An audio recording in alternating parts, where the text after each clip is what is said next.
क्या आपने कभी सोचा है कि सच्चा परमेश्वर आखिर कौन है? कौन है जो सच में परमेश्वर के लायक हो, जो तन से मन से किसी ने एक पाप तक नहीं किया हो? आज हम इस संसार में जहां भी अपना नजर उठाते हैं, वहां केवल पाप ही पाप नजर आता है। यदि हम इस संसार की तरफ मनुष्यों की ओर देखते हैं, तो हर एक प्राणी में पाप भर चुका है। किसी के अंदर लालच है, किसी में दारू का मोह, किसी में अय्याशी का झुकाव। हर एक प्राणी पाप में डूब चुका है। मानव जीवन में पाप का प्रभाव इतना गहरा है कि हम अपनी आंखों से समाज में व्याप्त अधर्म, असत्य, धोखा और अन्याय को देखकर हमेशा यह सोचते हैं कि शायद कोई ऐसा नहीं है जो पूर्ण रूप से पाप मुक्त हो। हर व्यक्ति का मन, सोच और कर्म पाप से प्रभावित होते हैं। कोई व्यक्ति बाहरी रूप से धार्मिक लग सकता है, लेकिन उसके भीतर किसी न किसी प्रकार का दोष, लालच या अहंकार विद्यमान रहता है। यही कारण है कि संसार को देखकर हम पाते हैं कि मानव समाज पाप और अनुचित कर्मों से भरा हुआ है। अगर हम मनुष्यों को छोड़कर भगवान की तरफ अपना नजर उठाते हैं, तो क्या हम पाते हैं कि भगवान भी पाप से मुक्त नहीं है? हिंदू धर्म के अनुसार ब्रह्मा जी ने भी पाप किया है। हाँ, आपने सही सुना, जिसने पूरे ब्रह्मांड को बनाया उसने भी पाप किया। यह बात हम सरस्वती पुराण या मत्स्य पुराण में पढ़ सकते हैं। इन ग्रंथों में जिक्र है कि ब्रह्मा जी ने अपने शरीर के अंदर से वीर्य यानी शुक्राणु निकाला। जब ब्रह्मा जी ने अपने शरीर से शुक्राणु निकाले, तो सरस्वती जी उनकी अपनी ही बेटी बन गई। लेकिन ब्रह्मा जी ने अपनी बेटी की सुंदरता को देखकर अपने मन में पाप को जन्म दिया और अपनी ही बेटी से विवाह किया। यह पूरी तरह से गलत और पाप है। यह घटना केवल एक व्यक्तिगत गलती नहीं है, बल्कि यह दर्शाती है कि यहाँ तक कि देवता भी पाप के अधीन हो चुके हैं। इस प्रकार की कथाएं यह स्पष्ट करती हैं कि दिव्यता और पवित्रता हमेशा सभी देवी देवताओं में स्थायी नहीं होती। उनके मन और उनके कार्य कभी कभी लालच, काम और अहंकार की प्रवृत्तियों से प्रभावित होते हैं। जब सरस्वती जी ब्रह्मा जी से बचकर भागने की कोशिश करती हैं, तो वह आकाश में छिपती हैं, चारों दिशाओं में छिपती हैं। लेकिन ब्रह्मा जी, जो 5 सिरों वाले हैं, उन्हें खोज निकालते हैं।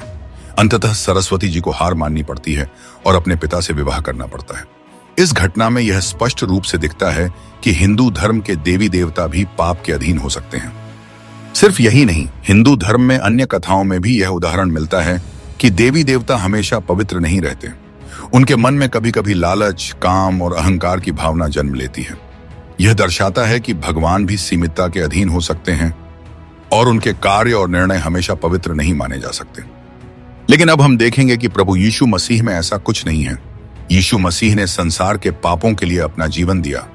उन्होंने स्वयं अपने जुबान से कहा, जैसा कि बाइबल कहती है पहला पतरस 1:16 में, जैसा मैं पवित्र हूं वैसा तुम भी पवित्र बनो। यही बड़ा अंतर है हमारे प्रभु यीशु मसीह और उन हिंदू भगवानों में। यीशु मसीह ने कभी भी पाप का सहारा नहीं लिया। उन्होंने हर परिस्थिति में ईमानदारी से जीवन बिताया। उन्होंने भलाई, न्याय और प्रेम को अपने जीवन का मार्ग बनाया। उनका जीवन एक जीवित उदाहरण है कि परमेश्वर का रूप क्या है। पूर्ण पवित्रता, पूर्ण ईमानदारी और पूर्ण सत्यता में यीशु मसीह की पवित्रता इस बात में स्पष्ट है कि उन्होंने कभी झूठ नहीं बोला, कभी किसी को धोखा नहीं दिया और हर स्थिति में सत्य और न्याय के मार्ग पर चले। जब दुनिया ने उन्हें कष्ट दिया, उन्हें अपमानित किया, तब भी उन्होंने पाप नहीं किया। उन्होंने अपने जीवन में कभी किसी भी प्रकार का अनुचित कार्य नहीं किया।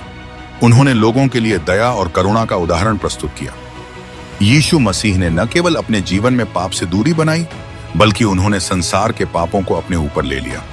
उन्होंने अपने बलिदान से हमें जीवन और उद्धार का मार्ग दिखाया। उनका जीवन एक ऐसा उदाहरण है जो हमें प्रेरित करता है कि हम भी पवित्रता और ईमानदारी का पालन करें। क्या आपने कभी सच में सोचा है कि सच्चा परमेश्वर कौन है? इस दुनिया में जहां भी देखते हैं, हर तरफ पाप, लालच, धोखा और अधर्म ही दिखाई देता है। किसी के मन में काम की प्रवृत्ति है, किसी में धन का मोह, किसी में अहंकार। कोई ऐसा नहीं मिलता जो पूर्ण रूप से पवित्र हो। यही कारण है कि हम निराश हो जाते हैं और सोचते हैं कि शायद कोई परमेश्वर भी ऐसा नहीं जो इन सब से परे हो। लेकिन प्रभु यीशु मसीह अलग हैं। उन्होंने हर परिस्थिति में पवित्रता, प्रेम और सत्य का जीवन जिया।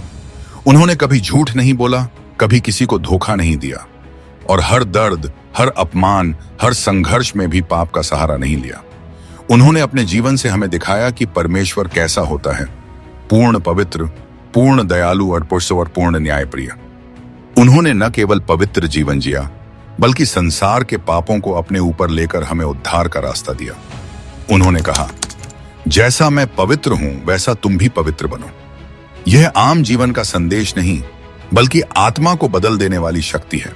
आज आपके पास मौका है कि आप भी उस मार्ग पर चलें जो शांति, प्रेम और अनंत जीवन की ओर ले जाता है। तो क्या आप तैयार हैं अपने जीवन को बदलने के लिए? क्या आप पाप, अधर्म और झूठ से ऊपर उठकर उस परमेश्वर की ओर बढ़ना चाहते हैं जो आपके लिए अपना जीवन बलिदान कर चुका है? आज ही एक निर्णय लें।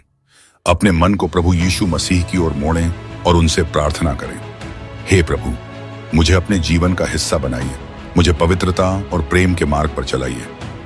अगर आप सच में यह कदम उठाना चाहते हैं तो नीचे मैं तैयार हूं लिखें।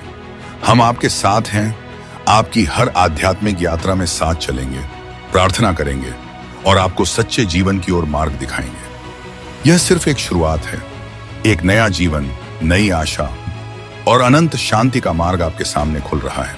आज ही निर्णय लीजिए। प्रभु यीशु आपका इंतजार कर रहे हैं। तो मेरे प्रियो, आज का संदेश बस यही तक।